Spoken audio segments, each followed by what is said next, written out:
बिटिसिनि जि बिसायख'थि बे बिसायख'थियाव जों एक्स एनडिएफबिफोरा बयबो लोगो नांनानै मोनथाम हान्जाया लोगो नांनानै जोङो बिपिएफखौ सापर्ट खालामदों आरो नैबे जे 13 चिरां बे समस्तियाव जोंनिनो सासे बिजाथि दङ जायखौ सावरायग्रा थामहिनबा सायखं बसुमतारी होननानै मिथिनाय जायो। जों बयबो बिथांखौ देरहाहोनो थाखाय खामानि मावदों आरो दिनै जोङो नुनो मोन्दों बिथांखौ देरहानो थाखाय जेसेबांखिनि जाथि जनगोष्ठी दङ गासैबो लोब लोब फैनानै सान्ति आरो गोजोननि थाखाय बिथांखौ सहाय खालामनो फैदों आरो देरहाहोनो फैदों।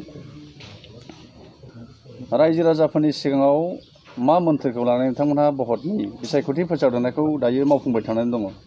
आच्छा, जोङो थांनाय जानुवारि 27 तारिखआव बिटिआर एकर्ड खालामबाय। एकर्ड खालामखांनायनि उनाव जानुवारि 30 तारिखआव जोंनि हाथियारखौ जों गथायबाय।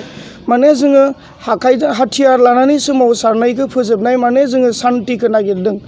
जों गासैबो एक्स एनडिएफबिफोरा दिनै सान्तिखौ नागिरनानै फैदों। बिनिखायनो जोङो रायजो राजाखौ जोङो खौसे जानानै जोंनि बे बिटिसि हालामाव सान्ति आरो गोजोनखौ लाबोनो थाखायनो जोङो बे बिसायख'थियाव बाहागो लादों। बेजोंनो लोगोसे समान मोनथाय समान जौगानाय बेखौ जोङो हास्थायदों। गोबां मानसिफ्रा बुंदों थांनाय 17 बोसोर बिपिएफनि सासनाव गोबां जाख्ल'नाय जादों। बिनि थाखाय जों एबाराव बिपिएफजों सिङाव हाबफानानै फोसाबनो जोङो सेस्था खालामदों।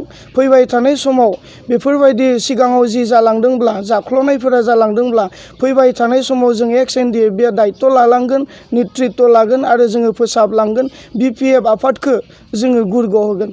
फैबाय थानाय बिटिसि बिसायख'थियाव बिपिएफआनो 100% बे गभर्नमेन्ट दाफिनगोन बे रोखा। मानोना बिपिएफआ थांखिफोर दङ नाथाय बिनि एगेन्स्टआव जि पार्टिफोर दङ बिसोरहा जेबो थांखि गैया, बेसलेस। जेरै बुंनो थाङोब्ला इउपिपिएलहा जेबो थांखि गैया। बिसोरहा लैथो गेजेराव फोजावजानाय गंसे बैथा गैयै दिङा अबेथिं बुखारलांगोन माब्ला समाव बिसोरो गोदोलांगोन बिनिबो ठिकना गैया। फैबाय थानाय बिटिसि बिसायख'थियाव बिपिएफआनो 100% गभर्नमेन्ट दाफुंगोन।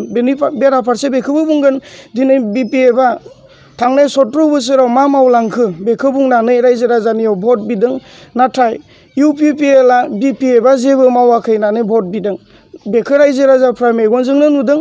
थांनाय 17 बोसोरनि सिगां जोंनि हालोदा माबायदिमोन, बिटिसि मोननायनि उनाव जों माबायदि उन्नति जादों रायजो राजाफ्रा बेखौ बुजिदों। जायनि थाखाय बिपिएफखौ देरहानो थाखाय दिनै अदालगुरि, चिरां, बाक्सा, क'क्राझार जेरावबो लोब लोब फैदों। खौ मावलांगोन आरो जोंहा जि बिटिआर जोङो एग्रिमेन्ट खालामदों बियो जों एनडिएफबिआ ड्राफ्टिं खालामनाय मडेलिटि बानायनाय बे ड्राफ्टिं नङा। बे ड्राफ्टिंआ प्रमद बर'आ साथाम आइबिखौ लानानै बनायनाय मोनसे ड्राफ्टिं बियो। बेवहाय जोंहा फोसाबनांगौ दङ।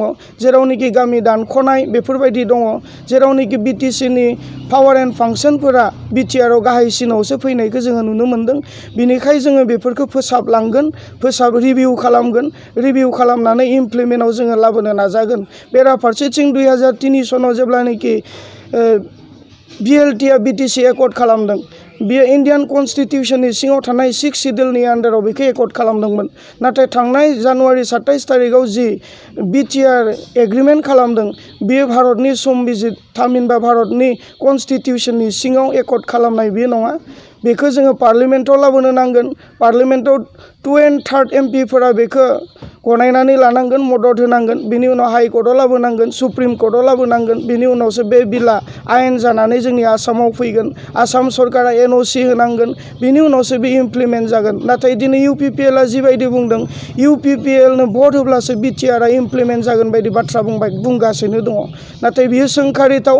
बिटिआरनि दफायाव लिरनाय गैया जे इउपिपिएलआ बिटिसि इलेक्सनाव देरहाब्लासो बिटिआरआ इमप्लिमेन्ट जागोन होननानै खुनु मोनसे दफायाव लिरनाय गैया बेयो। रन्जन दैमारि सारखौ जोबथेसालिनिफ्राय सख'नो थाखाय जोंनो पलिटिकेल बेकआप नांगोन। बेजों लोगोसे 100 जनसो सेंग्राफ्रा दिनै एनआइए केस नांनानै दङ। 7 सेंग्राफ्रा फासिनि अर्डार जानानै दङ। बिथांमोनखौ रेहाय होनो थाखायब्ला जोंनो पलिटिकेल बेकआप नांगोन। दिनै बिपिएफ सरकारा जोंखौ पलिटिकेल बेकआप होनो थाखाय जोंनो जायगा होदों आरो रन्जन दैमारि सारखौ जोबथेसालिनिफ्राय फैबाय थानाय समावहाय जोङो सख'नो हागोन होननानै गोरा गोख्रोङै जोङो दिनै बोलो फोरादों। आरो बेनि गेजेरजों आसाम सरकार, भारत सरकारखौ जोङो जोङो खावलायदों जे बिटिआर एकर्डखौ जोङो सान्थिनि एकर्ड होननानै सागोन होबाय बिनिनो फाउन्डार सासे चेयारमेना दिनै जोबथेसालियाव जायनि थाखाय जोङो दिनै बिटिआरखौ हान्थि होननानै जोंनि गोसोआव गनायनानै लानो हायाखै जेब्लासिम रन्जन दैमारि सारजों जेसेबांखिनि जोबथेसालियाव जोबजानानै दङ बिथांमोनखौ हगारनानै हरा अब्लासिम जोंनि एक्स एनडिएफबिफोरनि गोसोआव रंजानाय आरो खुसिया फैनाय नङा। हानायमोनब्ला दिनैनि दिनाव जोंनि बर' रायजो राजाफोर बा सारा आसामाव थानाय गासै जाति जनगोष्ठीफ्राबो बेबायदि दैबानाजों खस्थ' जानांनाय नङामोन। जों दिनैनि दिनाव जों नुनो मोन्दों जायखौ दिनै गभर्नर हिसाबै जोंनि गभर्नरा फैनानै जोंनि जितु बिटिसिखौ सालायगासिनो दङ बेयाव जोङो दिनै बिथांमोननि मावनायफोरखौ जोङो फ्राय नुवाखै आरो जोंनि जि रायजो राजाफोरनि हाराखास्ति रिलिफआव थानांनाय बेफोरबायदिफोरखौ जोङो दिनै नुनो मोनाखै आरो लकडाउननि उननिफ्राय जि सिगाङाव जेरैबायदि रेसनफोर राननानै होदोंमोन बेखौबो जोङो दिनै नुनो मोनाखै।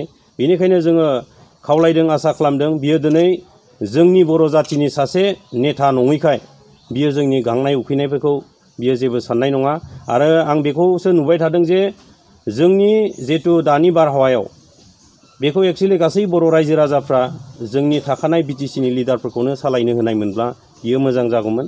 दिनै सासे बिहारनिफ्राय फैनाय गभर्नरा जोंनि बर' जातिनि थैनाय थांनाय जितु बर'आ गोदोनिफ्रायनो सोबख'जानाय नासयजानाय गादब जानायनिफ्राय उदां जानो थाखाय नाजाबोबाय थादोंमोन बे जातिया दिनै फैयै फैयै 93 बिटिसि मोनबाय बिएसि मोनबाय बेखौबो बर'फ्रानो सालायबाय 2003 बिटिसि मोननानै इन्टारिमखौ लानानै 17 बोसोर दिनै बिपिएफआ सालायबाय दिनै जोङो जेखौ बिटिआर मोनबाय थादों होननानै बुंबाय थादों दा लास्टआव दिनै जि जोङो बिराद खस्थ' खालामनानै थै आरो जिउ बावनानै मोनबोनाय आगोमा बिटिसि आरो बिटिआरखौ दिनै मालायनि आखायावसो हगारफिननानै दोनबाय बे पावार फांसनफोरखौ दिनै जोंनि बर' जातिया बर' माहारिया आरो बिटिसि जितु सरकारा दिनै फांसनलेस जानानै दङ। बेनिखायनो जोङो बुंनो नागिरो दि माने बिथाङा मालाबाबो जोंनि थाखाय गोलोमदै थरसे गाराखै थै थरथिंसे बोहैहोआखै दिनै बिथांनोसो आजादि दिनै जोंनि बिटिसिखौ दिनै सालायहोगासिनो थानाया जोंनि थाखाय बियो जोबोद दुखुनांथाव आरो लाजिनांथाव होननानै जों सानो।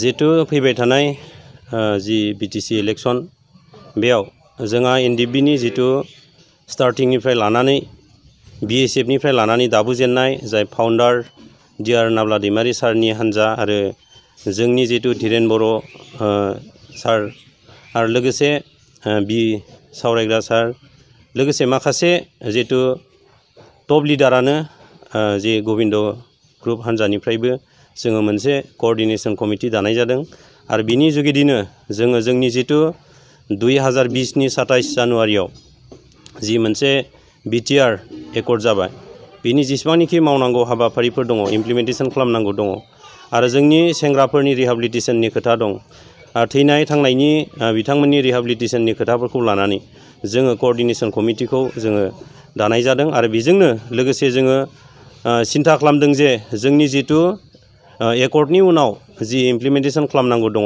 बेखौ जों जिरायनानै थायोब्ला बियो जेबो खामानि जानाय नङा। बेनिखायनो जों मोनब्रैबो हान्जाया जयेन्टलि दिनै जोङो फैबाय थानाय बिटिसि जितु इलेक्सन बेयाव जोङो माखासेखौ जों केन्डिडेट महरैबो होदों आरो जों गासैबो मोनब्रैबो हान्जाया दिनै बिटिसि थाखानाय जितु बिपिएफ हान्जा पलिटिकेल पार्टि बिथांखौनो जोङो दिनै खौसेयै जोङो 100% जों हेफाजाब होगासिनो दं आरो जों बेखौ देरहाहोगोन बेयो जोंनि गोख्रों थांखि आरो जों मोनब्रैबो एनडिबिफ्रा दिनै बेखौ गोख्रों थांखि नाजावनाय जादों आरो जों बेबायदिनो जों बे खामानिखौ मावगासिनो दं। बेनिखायनो जों बेजों खावलायनो सानो बुहुमनि बर'फोरखौ बुहुमनि बर'फ्रा सिगांनिफ्रायनो जोंनि बिएसएफ बा एनडिबिखौ मोजां मोनखायो।